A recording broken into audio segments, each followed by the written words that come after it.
Hallelujah. Salamat sa Panginoon ngayong umaga ito sapagkat tayo ay muli ay magbubuli-bulay ng kanyang mga salita. Salamat sa Panginoon sa pagising natin ay naranasan natin yung kanyang biyaya at kabutihan sa atin. Salamat sa Diyos. Kaya bago ang lahat, mawit mo tayo ng steadfast love. Hallelujah.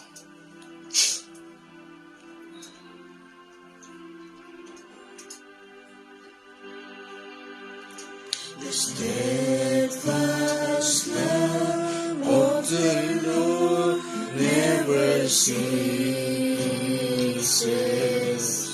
His mercies never come to an end. They are new every morning, new every morning.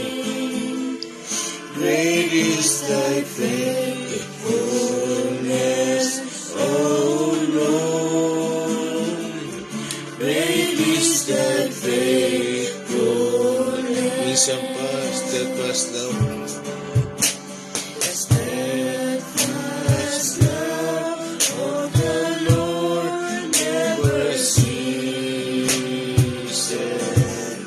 His mercies never come to an end. They are new every morning, new every morning. Great is thy faithfulness, O Lord. Great is thy faithfulness. Minsan pa, steadfast love. The steadfast love of the Lord never ceases. His mercies never come to an end. They are new every morning, new every morning. Great is thy faithfulness, O Lord. Great is thy faithfulness. They are new every morning. They are new every morning, new every morning. Great is thy faithfulness, O Lord. Great is thy faithfulness. Pag-ibig niya sa Tagalog.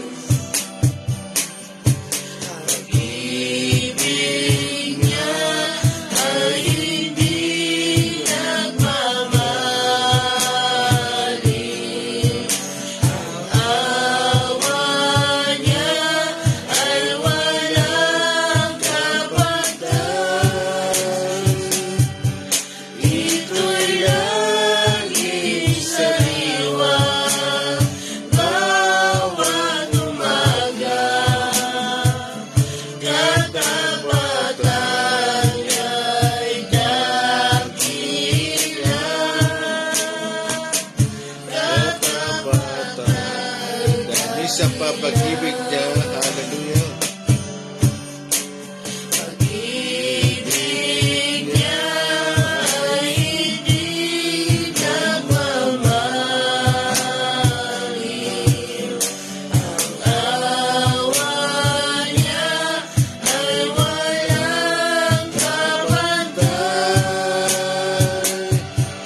Ito'y laging sariwa bawat umaga.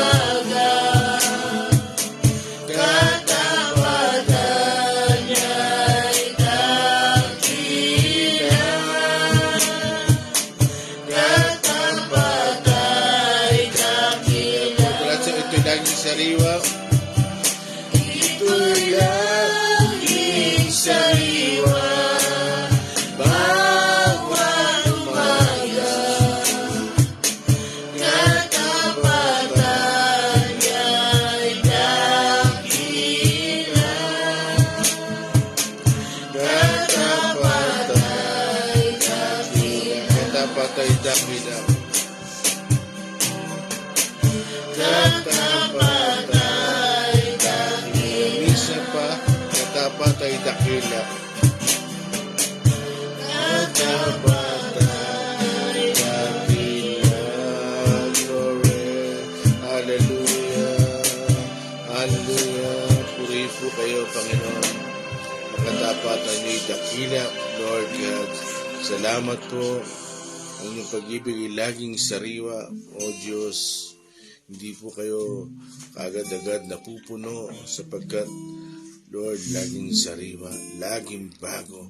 Salamat po, Panginoon, sa inyong pag-ibig na ipinakikilala sa amin. Ang inyong biyaya na nararanasan namin, Panginoon. Salamat po sa inyong kahabagan at awa sa amin. Wala kami may pagmamalaki sa inyo, Panginoon. Hallelujah. At tudingin, hallelujah. Hallelujah. Ama, nagpapasalamat po kami sa umagang ito, Ama, na kami nagkaroon ng pagkakataon muli, Ama, na mag-aral ng inyong salita, Ama. Kayo nga po ang sumama sa amin. Banal na Espiritu, Ama, samahan niyo po ang magsasalita, Ama. Kayo po ang makita, hindi siya, Ama. Yes, Lord. Ganoon din po ang makikinig, Ama, sa live stream, Ama. Kami pong naririto, Ama. Kayo po ang magbigay sa amin ng unawa, Ama, upang maunawaan namin ang inyong salita, Ama. Itanim niyo po ito sa aming isipan at puso, Ama, upang magamit namin ito sa aming pamumuhay, Ama. Maraming salamat po, Ama. Patawarin niyo po kami sa aming mga Yes, kasalanan. Lord. Lingid man o hindi, Ama. Hapok. Maraming salamat po sa pangalan ni Jesus. Amen. Pinabati ko po si Brother Alan Rocreo, Brother JC Gardose, Sister Annabel Husay, Sister Aiza Dandan, Sister Anita Katembung, Brother Ray Alvarez Bendo, Pastora Leonor de los Santos, Pastora Antoinette Banda. Amen. Salamat sa Panginoon. Napakabuti ng Diyos sa umagang ito sapagkat tayo patuloy na mag-aaral ng salita ng Diyos. Nasa chapter 8, verse 33 na tayo. Pero umpisa natin sa 32. Sarami. John chapter 8 verse 32. Makikilala ninyo ang katotohanan at ang katotohanan ang magpapalaya sa inyo. 33. Sumagot sila, kami ay mula sa lahi ni Abraham at kailanmay hindi kami alipin ni numan. Paano mo masasabing palalayain kami? 34. Sumagot si Jesus, pakatandaan ninyo, ang namumuhay sa kasalanan ay alipin ng kasalanan. 35. Ang alipin ay hindi kabilang sa pamilya sa habang panahon. Subalit ang anak ay kabilang magpakailanman. 36. Kayo'y tunay na lalaya kapag pinalaya kayo ng anak. 37. Nalalaman kong mula kayo kay Abraham, ngunit pinagsisikapan ninyo akong patayin, sapagkat ayaw ninyong tanggapin ang aking mga aral. 38. Ang nakita ko sa aking ama, ang siya kong sinasabi sa inyo, at ang narinig ninyo sa inyong ama, ang siya namang ginagawa ninyo. 39. Sumagot sila, si Abraham ang aming ama. Sinabi sa kanila ni Jesus, kung kayo'y tunay na mga anak ni Abraham, tinularan sana ninyo ang kanyang ginawa. Amen. Ang topic po natin sa umagang ito ay You Will Know the Truth, Part 2. Amen. Sabi sa 39, kung tunay ngang anak kayo ni Abraham, tinularan nyo ang kanyang mga ginagawa. Parang like father, like son eh.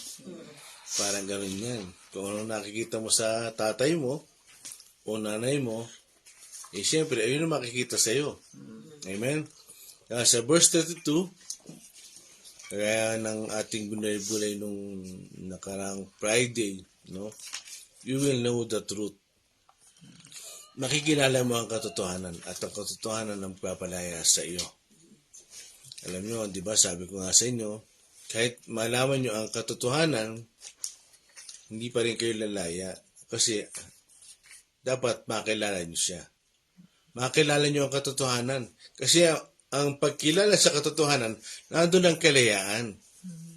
hindi lang alam yung katotohanan. Marami nagtuturo ng katotohanan. Marami nagtuturo ng salita ng Diyos. Pero ang buhay nila, wala sa katotohanan. Diba? Kagaya sa sinabi ng Panginoon sa Matthew 23. Matthew 23, verse 1 to 3. Matthew 23, verse 1 to 3. Mateo chapter 23 verse 1 to 3. Pagkatapos ay sinabi ni Jesus sa mga tao at sa kanyang mga alagad, 2. Ang mga tagapagturo ng kautusan at ang mga pariseyo ang kinikilalang tagapagpaliwanag ng kautusan ni Moises. Okay, dandahanin mo niya sa pangatlo. 3. Kaya't gawin ninyo ang itinuturo nila at sundin ang kanilang iniutos. Ngunit huwag ninyong tularan ang kanilang ginagawa, sapagkat hindi nila tinutupad ang kanilang ipinapangaral. Okay, tanong ka sa 13 ka 14. Mateo chapter 23 verse 13 to 14. Kahabag-habag kayo, mga tagapagturo ng kautusan at mga pariseyo, mga mapagkunwari. Hinahadlangan ninyo ang mga tao upang hindi sila makapasok sa kaharian ng langit. Ayaw na ninyong pumasok. Hinahadlangan pa ninyo ang mga nais pumasok. Amen. Kung sa ganitong salita, ayaw nyo nang pumunta sa langit, nandadamay pa kayo. At ano sabi ng Panginoon? Mapagkunwari. Mapagkunwari kayo. Wala sa inyong katotohanan. Ayaw nyo nang pumunta sa langit, nandadamay pa kayo. Kaya sa verse 1, 2, and 3, nung sabi doon, nagtuturo nga kayo ng kautusan. Kaya sabi ng Panginoon sa mga tao, ay, excuse me, nahangin ako.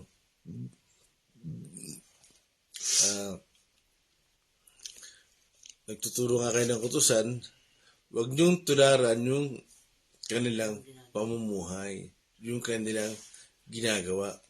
Sundin niyo yung kanilang itinuturo. Pwede pala yun, no? Sundin niyo ang kanilang itinuturo. Pero huwag niyong tularan ang kanilang pamumuhay. Minsan kasi sa atin, di ba? Talagang unang-unang tinitingnan natin yung katotohanan, yung pamumuhay. Kung ina-apply niya nga yung kanyang itinuturo, kasi yun ang katibayan natin eh. Kaya talagang tunay. Kaya dyan sinabi ng Panginoon sa mga Pariseo at Saduceo, mapagkunwari kayo. Doon mo ang Panginoon nagsabi nun ha. Kaya dyan sa verse 33, pakiulat si Tarami, verse 33. Verse 33 ng John 8. Sumagot sila, kami ay mula sa lahi ni Abraham at kailanmay hindi kami naalipin ni numan. Paano mo masasabing palalayain kami? Yun. Kami mula sa lahi ni Abraham. Kailanman hindi kami naalipin. Alam nyo, naalala ko nung ang Panginoon na hinuli. Dinala siya kay Herodes, pinasa siya kay Pilato. At si Pilato, naghugas ng kamay kasi walang makitang kasalanan eh. At ibinigay siya sa mga tao. Bakit? Base sa history, kasi ang usapin talaga, pang-reliyon. Yung mga Hudyo. Kasi ang mga Hudyo, nung panahon ng Panginoong Hesus, ay niyakap talaga nila yung Judaism. Yung reliyong pang-Hudyo. Talagang ganoon lang katindi yung pagyakap nila. At alam natin na ang mga Israel, yung mga Hudyo ay sakop ng mga Romano, Roman Empire. Pero yung kanilang reliyon, talagang hindi pinakailaman ng mga Romano. Pero nagbububis sila sa gobyerno ng Romano. Bakit? Sakop sila nito eh. Kaya doon sila nagbububis sa gobyerno. Pagdating sa pang-relihiyon, hindi sila pinapakailaman. Kaya dyan sa verse 33, sinabi ng mga Pariseo, mula kami sa lahi ni Abraham, paano kami naalipin? Alam natin na hindi makaintindi ang mga kausap ng Panginoon. Alam natin na hindi sila makaunawa. yung mga Pariseo at Saduceo. Di ba? Sabi nga sa 32, you will know the truth, and the truth shall set you free. No? Talagang hindi nila maintindihan yun. Kaya dyan sinabi nila, paano kami lalaya, hindi naman kami naalipin. Hindi nila maintindihan ng Panginoon. Verse 34, Verse 34 ng John 8. Sumagot si Jesus, pakatandaan ninyo, ang namumuhay sa kasalanan ay alipin ng kasalanan. 35. Ang alipin ay hindi kabilang sa pamilya sa habang panahon. Subalit, ang anak ay kabilang magpakailanman. Yun. Kaya, dyan, paulit-ulit na sinasabi ng Panginoon, no? Na sila'y alipin ng kasalanan. Hindi nila maintindihan yun. Ang lagi nila pinahawakan, hindi kami alipin ni naman, kahit mga Romano. Talaga niyakap namin yung aming relihiyon, Judaismo. Isabi ng Panginoon, niyakap nyo ang Judaismo, pero iba ang pamumuhay ninyo. Kasi bakit? No, liko. Hindi yan yung mga talagang namumuhay ng tama. Bakit? Alipin kayo ng kasalanan. Bakit? Kasi yun ang nakikita ng Panginoon sa kanila eh. Pakulit mga 34 sa namin. 34. Sumagot si Jesus, pakatandaan ninyo, ang namumuhay sa kasalanan ay alipin ng kasalanan. Yun. So, nakita yun ng Panginoon sa kanila na sila ay alipin ng kasalanan. Kaya kung babalikan natin sa Matthew, yung sinabi ni John the Baptist, Matthew chapter 3, verse 7 to 9. Mateo chapter 3, verse 7 to 9. 7. Na makita niyang lumalapit din sa kanya ang maraming Pariseo at mga Saduceo upang magpabautismo, sinabi niya sa kanila, lahi ng mga ulupong, akala ba ninyo'y makakatakas kayo sa parusa ng Diyos? 8. Patunayan muna ninyo sa inyong mga buhay na kayo'y talagang nagsisisi. 9. At huwag ninyong akalain na makakaiwas kayo sa parusa ng Diyos dahil sinasabi ninyong ama ninyo si Abraham. Sinasabi ko sa inyo na kahit sa mga batong ito ay makakalikha ang Diyos ng mga anak ni Abraham. Okay, verse 7. Isisiyan natin yan saglit. Verse 7. Nang makita niyang lumalapit din sa kanya ang maraming Pariseo at mga Saduceo upang magpabautismo, sinabi niya sa kanila, lahi ng mga ulupong, akala ba ninyo'y makakatakas kayo sa parusa ng Diyos? Okay, nagbabautismo si Juan. At itong mga Pariseo at Saduceo, magpapabautismo rin. Anong sabi ni John the Baptist? Mga lahi ng ulupong. Sa ibang salin, ahas. Alam niyo ba kung bakit sinabihan sila ng ulupong o ahas? Ahas. Kasi nga, lahi sila ni Abraham. Kumbaga sa connected sila. Part sila lang sanga. Pero anong ginagawa nila? Liko ang kanyang pamumuhay. Parang ganito yan, taksil. Ibig sabihin, may relasyon tayo, pero taksil ka. Kaya, dyan sinabi ni John the Baptist sa mga Pariseo, sa mga Hudyo, yung mga tagapagturo ng kautusan, ay sabihin niya na mga lahi ng ulupong, ahas, lahi ng kobra, taksil. Ano ibig sabihin nun? Pagkunwari. Oo, lahi kayo ni Abraham, inaangkin nyo yan. Kasi inaangkin nila na sila'y ligtas. Siyempre, alam niyo na, nung panahon ng Old Testament, dala-dala nila hanggang New Testament, yung pagiging dugo, matawag doon,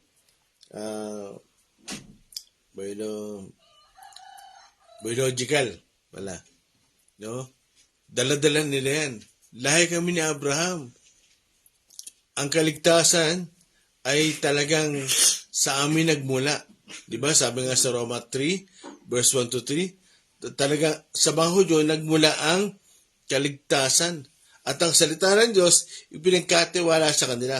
Yan ang daladala nila.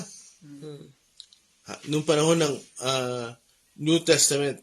At dyan, naisabihin ni John, no, na, hindi, mapagkunwari kayo. Anong sabi sa verse 8? Patunayan muna ninyo sa inyong mga buhay na kayo'y talagang nagsisisi. Yun. Nagtuturo nga kayo ng katotohanan, ng kautusan. Pero sa mga buhay nyo, walang pagsisisi. Patunayan muna ninyo. Ipakita nyo muna talaga yung ebidensya. No? Na kayo'y nagsisisi, na kayo'y tunay. Kaya dyan sinabi ni John, mga ahas kayo. Ibig sabihin, hindi kayo tapat sa Diyos. Mga ahas kayo. Taksil kayo. Kasi bakit? Ibang-iba ang pamumuhay nyo sa nakita nyo kay Abraham. Kasi di ba si Abraham, father of faith, father of all nation, talagang gano'n na lang siya, kalapit sa Panginoon. Yung kanyang pananampalataya at paniniwala.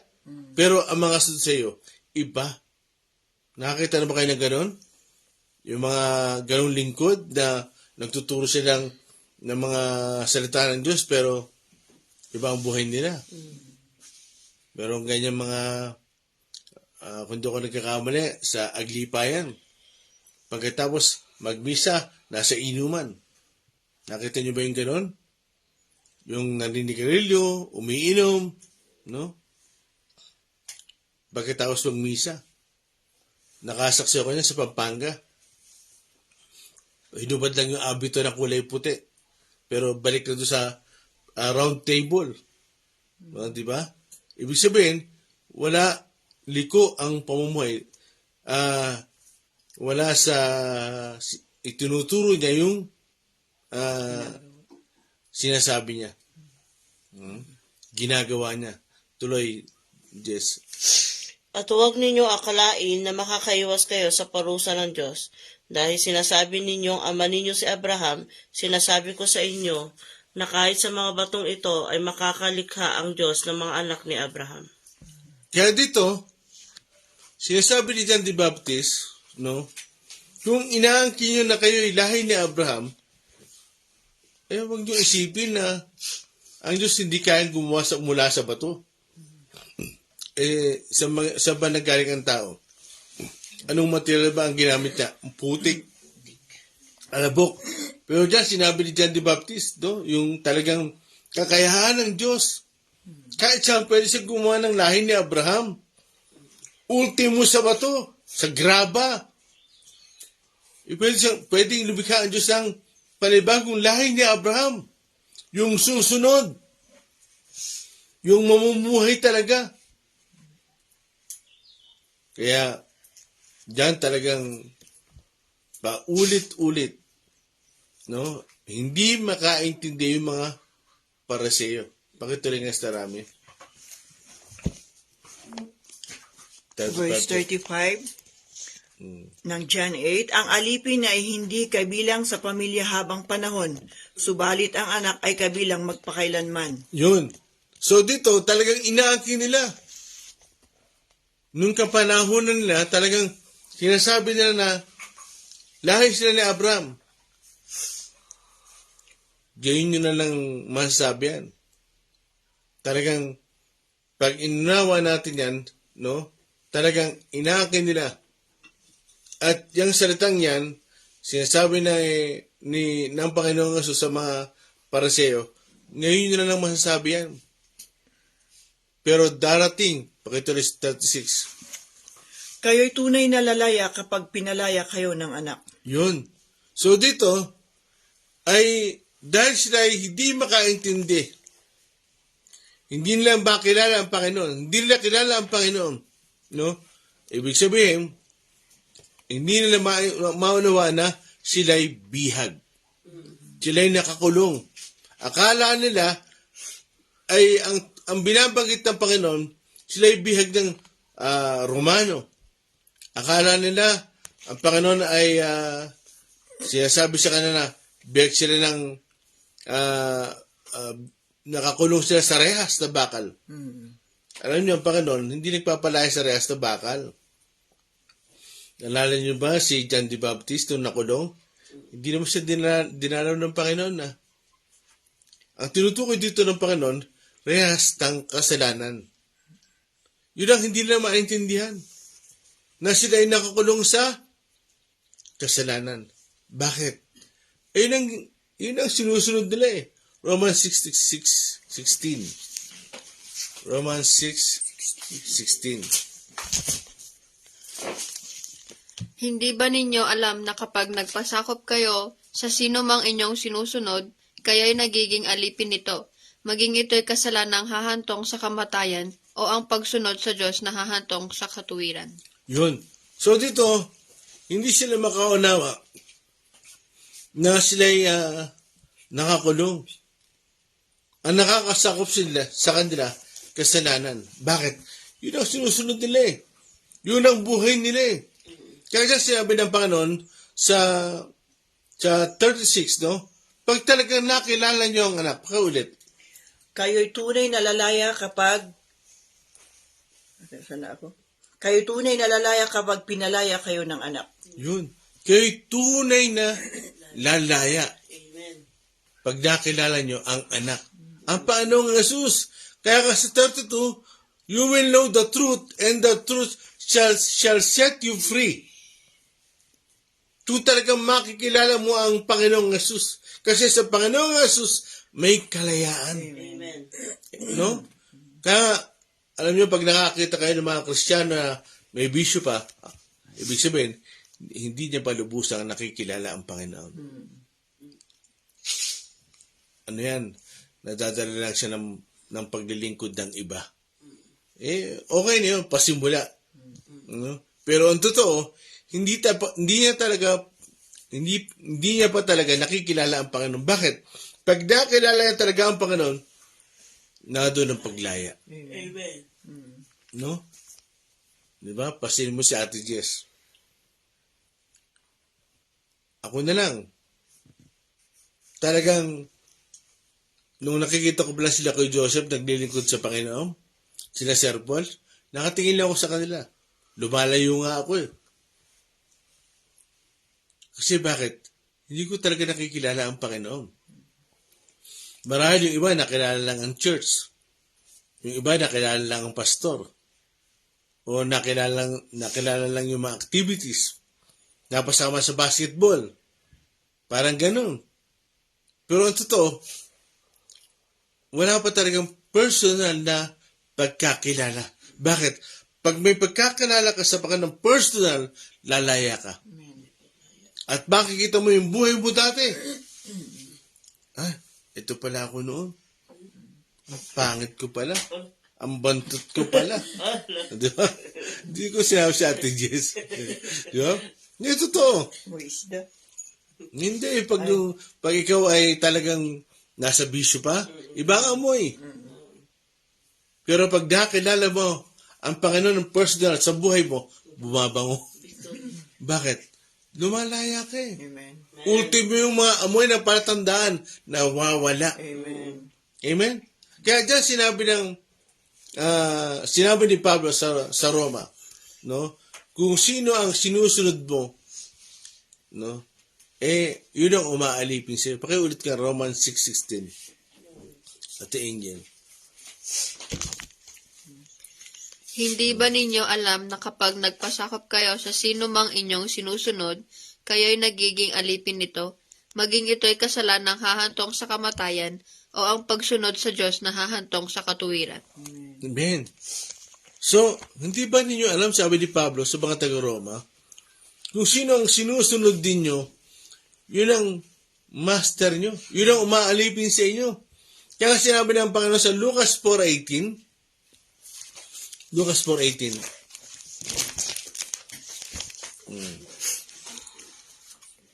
Lucas chapter 4 verse 18.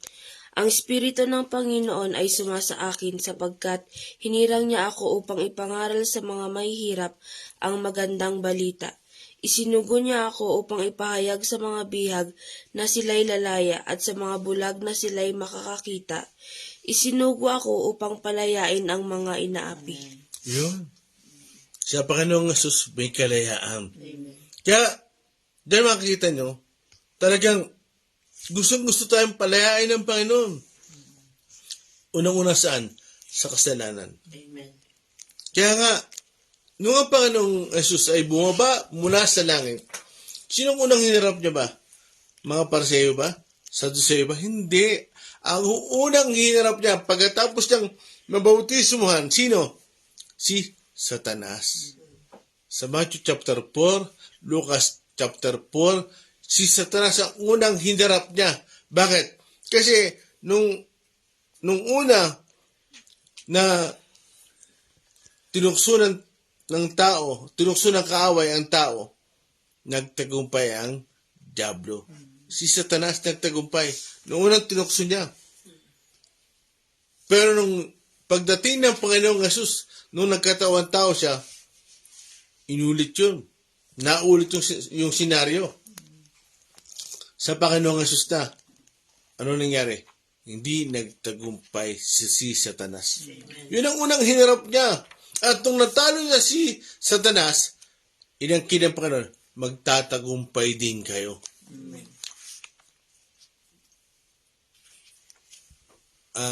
Inangkin na nga ng Panginoon, nagtagumpay na kayo. Bakit? Di ba sabi ng Panginoon, higit na kayo sa mananagumpay? Kahit di ba kayo lumalaban? Sabi sa Roma chapter 8, verse 36, pag binasa mo yung pababa, higit na kayo sa mananagumpay. Bakit? Hindi ba kayo lumalaban, ha? Bakit sinabi ni Pablo sa mga taga-Roma? Kasi nga, natalo ng Panginoong Jesus ang Diablo. Natalo ng Panginoong Jesus si Satanas. Kaya, sinabi niya na, higit na kayo sa mananagumpay. Bakit? Ang pinuno ng kasalanan, yung pinuno ng kasamaan, natalo na ng Panginoong Jesus. Kaya, dan nais ibarating sa atin na tayo ay higit sa mananagumpay. Kaya, kung babalik tayo sa ating verse, sa 36, ang tunay na paglaya ay nasa anak. Okay, ulit verse 36. Kayo ay tunay na lalaya kapag pinalaya kayo ng anak. Yun. Hindi maintindihan yan. Kasi ano ang pagkakaalam nila? No? Sila'y alipin ng anumang gobyerno. Although sakop sila ng mga Romano, pero ang sabi ng Panginoon, sa kasalanan, kailangan kayong lumaya. Bakit? Lahi nga kayo ni Abraham. Pero ibang-iba. 37. Verse 37 ng John 8, Nalalaman kong mula kayo kay Abraham, ngunit pinagsisikapan ninyo akong patayin, sapagkat ayaw ninyong tanggapin ang aking mga aral. Yun. Alam ni ng Panginoon na kayo lahi ni Abraham. Kasi nga, sa lahi ni Abraham, nandiyan ang pangako. Pero, pinagsisikapan nyo akong patayin. Alam nyo ba? Si Abraham, nung bumawa ang Panginoon dito, natuwa si Abraham. Sa John chapter 56, pag tumalon tayo, pakibasa nyo nga. John 8:56. Pakibasa nyo nga. Sige. Daniel. Idagdag natin. Advance tayo ng konti. John chapter 8 verse 56, Natuwa ang inyong amang si Abraham nang malaman niyang makikita niya ang araw ng aking pagdating. Nakita nga niya ito at siya'y nagalak. Natawa si Abraham. Nang ang Panginoong Jesus ay bumaba mula sa langit, natawa. Pero yung mga lahi niya, ni Abraham, nagsisikapan siyang patayin. Kaya anong nais sabihin ng Panginoon dito? Liko ang pamumuhay nyo. Ang umaalipin sa inyo, no? yun ang Panginoon nyo, yun ang sinusunod nyo, yun ang Ama nyo. Sa John 8:44, at basta tayong konti, bukas natin itakil yan. Hindi niya pakibasa. Bukas natin itakil yan. John chapter 8 Quote ko lang. verse 44. 44. Ang Diablo ang inyong ama at ang kagustuhan niya ang ibig ninyong gawin. Noon pa man ay mamamatay tao na siya. Hindi siya pumanig sa katotohanan kailanman, sapagkat walang puwang sa kanya ang katotohanan. Likas sa kanya ang magsinungaling, sapagkat siya'y talagang sinungaling. At siya ang ama ng kasinungalingan. Biruin nyo, umatbas lang tayo ng konti pero bukas na yan. Kaya biruin nyo, sabi ng Panginoon, ibang-iba kayo sa inyong ama. Kasi bakit? Iba ang ginagawa nyo sa ginagawa ni Abraham. Nakuha nyo ba yun? Ibang-iba. Kaya paano nyo sasabing, lahi kayo ni Abraham? Hindi kayo lahi ni Abraham. Lahi kayo ng ulupong. Masakit yun. Lahi kayo ng ahas. Kasi, liko-liko. Sabi nga sa verse 8, ipakita nyo muna sa inyong mga gawa na kayo ay nagsisisi. Para malaman talaga, tunay kayong lahi ni Abraham. Nasa inyo nga ang pinagkatiwala ang salita, ang kaligtasan, ay talagang sa inyo nagmula. Pero, ang inyong mga buhay, ay parang hindi naligtas. Bakit? Alipin kayo ng kasalanan Nanuhan niyo ba yun? Sa 2 Peter chapter 2, verse 17 to 19. Anong oras sa sinyo? 41. Oh, okay. Verse 17, ang katulad ng mga huwad na gurong ito ay mga batis na walang tubig at ulap na itinataboy ng malakas na hangin. Inilaan na ng Diyos para sa kanila ang mga napakalalim at napakadilim na lugar. 18, sa pamamagitan ng mayayabang ng pananalita na panay kahangalan lamang, ginagamit nila ang pagnanasa ng laman upang maakit sa kahalayan ang mga nagsisimula pa lamang lumayo sa mga taong namumuhay ng may kalikuan. 19. Ipinapangako nila ang kalayaan, subalit sila mismo ay alipin ng kasamaan, sapagkat ang tao ay alipin ng anumang dumadaig sa kanya. Yun, diyan ka muna. Saglit lang. So dito makita nyo, merong huwad na guro. Nagtuturo ng katotohanan. Pero wala sa kanila ang katotohanan. Nagtuturo sila ng salita ng Diyos, pero ang katotohanan wala sa kanila. Pwede pala yun? Pakulit mo nga sa verse 7, Jess.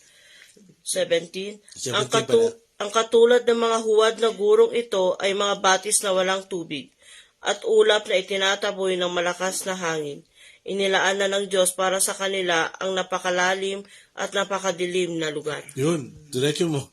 Ano yung saan lugar yung napakalalim? Impyerno yun Kaya tuloy. 18. Sa pamamagitan ng mayayabang na pananalita na panay kahangalan lamang, ginagamit nila ang pagnanasa ng laman upang maakit sa kahalayan ang mga nagsisimula pa lamang lumayo sa mga taong namumuhay ng may kalikuan. Yun. Okay, thank you. So dito, yung mga huwad na guro, ikinot yan ni Pedro yung mga huwad na guro, nagtuturo ng katotohanan. Pero ang buhay nila, wala sa katotohanan. Ano sabi ni Pedro? Inilaan ng Diyos yung madilim na hukay. Inilaan na sa kanila. Ibig sabihin, mga huwad na guro sila, nagtuturo ng katotohanan, pero ang buhay nila, wala sa katotohanan. Anong sabi sa 18? Ang sabi doon? Yung mga lumalaya, yung bagong laya pa lang, nagkakaroon ng bagong buhay, sinasabi nila na okay lang yan, na tubigin tikim ka. Ligtas ka kahit hindi ka tapat. Ligtas ka kahit hindi ka tapat. Nakuha niyo ba yun? Magandang pananalita. Naisip ni Sir Ami, naisip ko na yun. Yung ligtas ka kahit hindi ka tapat. Makakasama ka sa rapture kahit hindi ka tapat. Di ba nga sabi sa 2 Peter chapter 1 verse 7, yung ating pananampalataya dinadalisay para malaman ano. Pakibasa nyo nga, ikot nga natin. 2 Peter chapter 1 verse 6 to 7. 2 Peter chapter 1 verse 6 to 7. Sa inyong kaalaman ang pagpipigil sa sarili, sa inyong pagpipigil sa sarili ang katatagan, sa inyong katatagan ang pagiging makadiyos, sa inyong pagiging makadiyos. Ano yung binabasa mo? 2 Peter po chapter 1 verse 6 to 7. Baka 1 Peter yun. Sige. Kahapon. 1 Peter chapter 1 verse 6 to 7. Ito'y dapat ninyong ikagalak kahit na maaaring magdanas kayo ng mga iba't ibang uri na pagsubok sa loob ng maikling panahon. 7. Ang gintong nasisira ay pinaparaan sa apoy upang malaman kung talagang nadalisay. Gayon din naman, ang inyong pananampalataya na higit na mahalaga kaysa ginto ay pinaparaan sa pagsubok upang malaman kung ito'y talagang tapat. Sa gayon, kayo'y papupurihan, dadakilain at pararangalan sa araw na may hayag sa Jesucristo. Oh, amen. So, pinatataas sa point ang inyong pananampalataya para malabang kayo ay tapat. Kaya ang katapatan mahalaga eh. Kaya minsan, marami nagtuturo na okay lang yan, no? Kahit hindi ka tapat, paminsan-minsan, okay lang yan. Ligtas ka naman. Basta ligtas ka, kahit hindi ka tapat. Marami mga nagtuturo na talagang minsan maliligaw tayo. Kagaya dyan sa sinasabi ni Pedro, yung mga huwad na guro, na yung bago-bago pa lang lumalaya, ay sasabihin nilang, di, okay lang yan. Minsan, tumikim ka. Paminsan-minsan lang naman eh. No? Yung mga ganun daw ng mga guro, huwad. Bulaan. Kasi bakit? Pag nasa Panginoong Yesus ka, may kalayaan ka. Kasi bakit? Nasa ang Panginoon eh.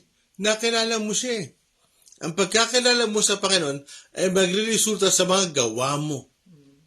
Sa buhay mo. Di ba sabi ni John, no? Makikita sa inyong mga gawa na kayo tunay na nagsisisi. Di ba makikita yan? Kaya alam nyo, pag nakakita kayo ng mga tao na nasa loob ng church na talagang may bisyo pa, gumagawa pa ng mga kasalanan, ibig sabihin, hindi niya pa lubusang kilala ang Panginoon. Bakit? Hindi pa siya laya eh. Kasi sa Panginoon, may kalayaan. Amen? 38-39, Sarami. John 8:38. Ang nakita ko sa aking ama ang siya kong sinasabi sa inyo, at ang narinig ninyo sa inyong ama ang siya namang ginagawa ninyo. 39, sumagot sila, si Abraham ang aming ama. Sinabi sa kanila ni Jesus, kung kayo'y tunay na mga anak ni Abraham, tinularan sana ninyo ang kanyang ginawa. Yun. Tinularan sana ninyo ang kanyang ginawa. Bakit? Ang Panginoong Jesus, yung nakita niya sa ama niya, yun ang sinusunod niya. Hindi maintindihan niya ng mga Paraseyo. Mahina silang makaintindi. Ang aking ama, ang nakita ko, yun ang ginagawa ko. Sabi ng Panginoong Jesus. Pero sila, inaakin nyo na kayo lahi ni Abraham. Pero ibang-iba. Ibang-iba ang ginagawa nyo. Iba ang ama na tinutularan ninyo. Ano sabi sa John 8:44? ang inyong ama ay Diablo. Pakiulit kayo. Tignan, John 8:44.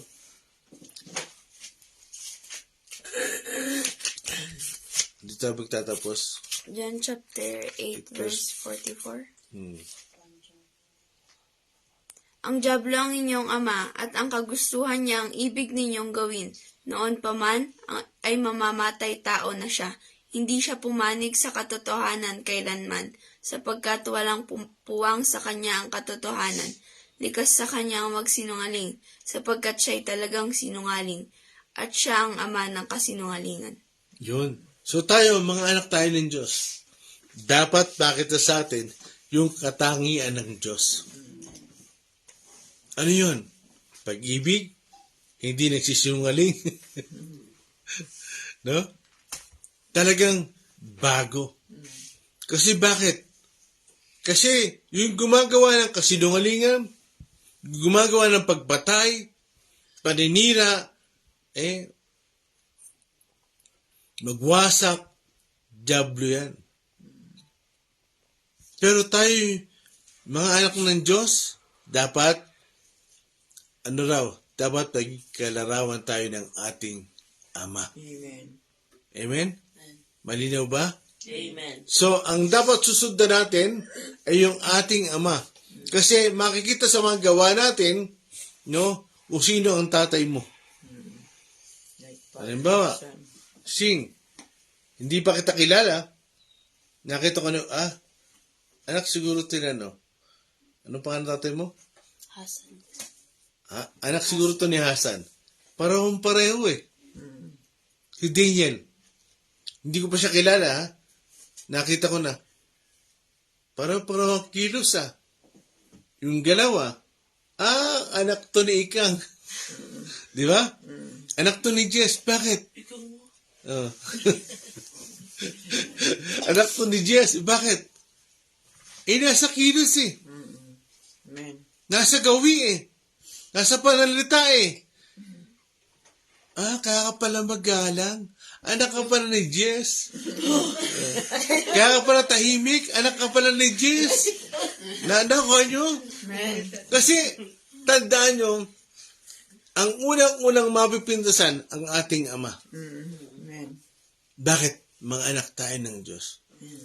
Kaya mag-ingat tayo. Mag-ingat tayo. Bakit? Ano man ang ginagawa natin, ano man ang kinikilos natin, ang laging mapipintasan yan, ang ating Ama sa langit. Amen. Bakit? Mga anak tayo ng Diyos Amen? 1 John 3:2 ulit, yung favorite verse ko. Ikot niyan. 1 John 3:1-2.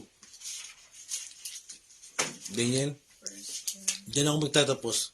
1 John chapter 3 verse 1-2. Tignan ninyo kung gaano kalaki ang pag-ibig sa atin ng Ama. Tinawag niya tayong mga anak ng Diyos at iyan nga ang totoo. Ito ang dahilan kung bakit hindi tayo nakikilala ng mga makasanlibutan. Hindi nila kinikilala ang Diyos. 2. Mga minamahal, anak na tayo ngayon ng Diyos. Ngunit hindi pa nahahayag ang magiging kalagayan natin. Ngunit alam nating sa pagparitong muli ni Kristo, tayo'y matutulad sa Kanya, sapagkat makikita natin kung sino talaga siya. Makinig kayo. Bago ko magtapos. Pagdating ng panahon, lahat ng kanyang mga anak, lahat ng mga nanampalataya sa Kanya, ipapakilala ng Panginoong Jesus ang mga anak ng Diyos. Iharap niya sa Ama. Yung mga anak ng Diyos. Di ba? Tinatawag nga ang Panginoon na kapatid natin. Iharap niya sa Ama. Na ito yung mga nanampalataya. Ito yung mga naniwala. Ito yung mga anak mo. Darating ang araw, ipapakilala tayo. Now, gusto kong sabihin sa inyo, dito ako magtatapos. Sa Panginoong Jesus, may kalayaan. Amen. Palalayain na tayo sa anong bagay na kung saan umaalipin sa atin. Amen? Kailangan lang makilala natin talagang lubusan ang Panginoon. Kasi mga tunay na mga anak ng Diyos lumalaya malaya na. Bakit? Si Jesus nasa iyo na. Ang Espiritu ng Diyos nasa iyo na. Kaya hindi pa pwedeng ikaw ay paggewang-gewang. Talagang inilaan ka ng Diyos para magtagumpay. Hindi natural sa iyo na bumabaksak. Hindi natural sa iyo na ikaw ay nanglulupaypay. No? Kaya pag alam mo na ikaw ay nanghihina ka, magkarga ka agad. Magkarga ka kaagad. Bakit? Hindi natural sa iyo yun. Ang natural sa iyo ay gumawa ng mabuti. Pero ang pagbaksak, ang pagkakabali, yung pagiging mahina, hindi natural sa iyo yun. Amen. Amen? Bakit? Si Jesus, ang Holy Spirit, nananahan sa iyo. Amen? Steadfast lang.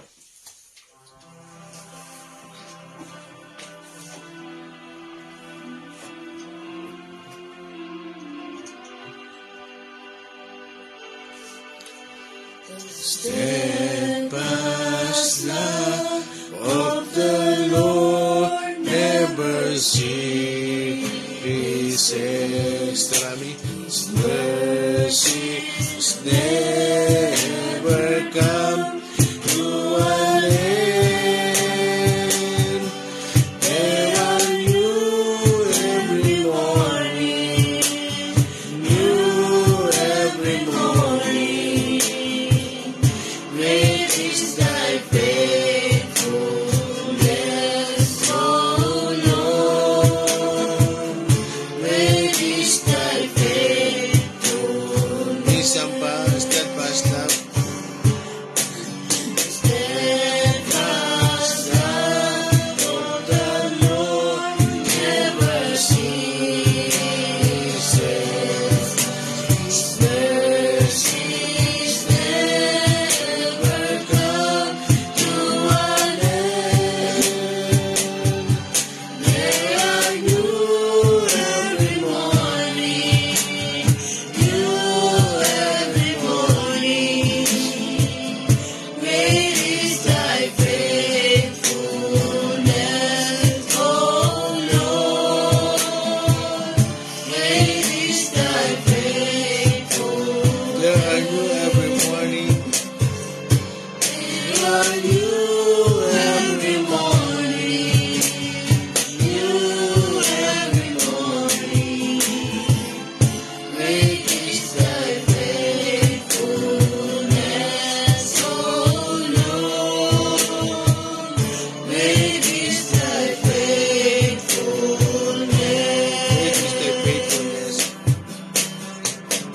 Great is thy faithfulness. Great is thy faithfulness. Great is thy faithfulness. Glory, hallelujah. Magpasalamat na tayo sa Panginoon. Hallelujah. Praise the Lord. We thank you. Salamat sa inyo. Sa inyong kabutihan sa amin. Sa inyong biyaya at habag sa amin. Salamat po. Sa inyong pag-asa. Sa inyong pagmamahal sa amin. Salamat po. Salamat po sapagkat kami ay inango nyo. Lord, nilinis nyo kami. Lord God, salamat po sa inyo. O Diyos, sa inyong pagmamahal sa amin. Hindi kayang may paliwanag. Salamat. Thank you, Jesus. Hallelujah. Tayo po manalangin na maraming Diyos na makapangyarihan sa lahat. Salamat po. Salamat po sa inyo, Panginoon, na hinayaan nyo kami, Panginoon, na makalaya, Panginoon, mula sa kadiliman patungo sa kaliwanagan, Panginoon. Lord, hayaan nyo nga, Panginoon, na kami ay patuloy, Panginoon, na makalakad ayon sa inyong kalooban, Panginoon, na makikita sa amin, Panginoon, kung ano kayo, Panginoon, kung sino kayo sa aming buhay, Panginoon, na kayo, O Diyos, ang aming Ama na dapat tularan, na kayo, aming Diyos, ang aming Ama na dapat sundan, Panginoon, dapat sundin, Panginoon. Lord, salamat po, hayaan nyo nga po, Panginoon, na kami, Panginoon, na hindi na muli babalik, Panginoon, sa aming pinanggaliman na kadiliman, Panginoon. Ngayon, Panginoon, kami ay nabubuhay, Panginoon, ayon sa inyo at sa inyong kalooban, Panginoon. Lord, tulungan niyo ang bawat isa, Panginoon, na sa bawat araw ng aming pag-aaral ng inyong mga salita ay lalo namin kayong makilala, Panginoon. Lord, tulungan niyo ang bawat isa, Panginoon, na patuloy na mamuhay, Panginoon, Yes, God. ayon sa iyong katuruan at kalooban. Salamat, Panginoon, sa araw na ito.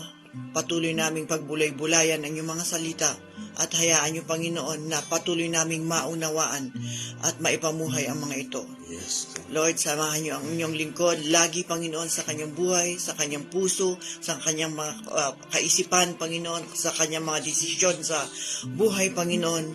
At hayaan niyo kanyang makaramdaman, Panginoon, na kayo, Panginoon, ang magbigay ng kaginhawaan, Panginoon, at kagalakan, kapayapaan sa kanyang puso, Panginoon, sa bawat isa sa amin, Panginoon. Salamat po, Panginoon. Binibigyan namin ang lahat ng papuri, pagdakila at pasasalamat sa inyo lamang, Panginoon. Sa pangalan ni Jesus. Amen. Isang mapagpalang araw po sa mga nakasama po namin sa FB Live. Good morning po kay Pastora Mary Chris Claudio, Brother Ryan Bello Quasay, Pastor Julius Regalado Sales, Sister Rizaldine Amerin Perez, Sister Rochelle Nopre, good morning po, Sister Gina Yen, Brother Mario Antonio Mungkal Jr., Sister Zaira Maris Maninding, Sister Custodia Merin Berases. Good morning po. Bukas po muli. God bless us all.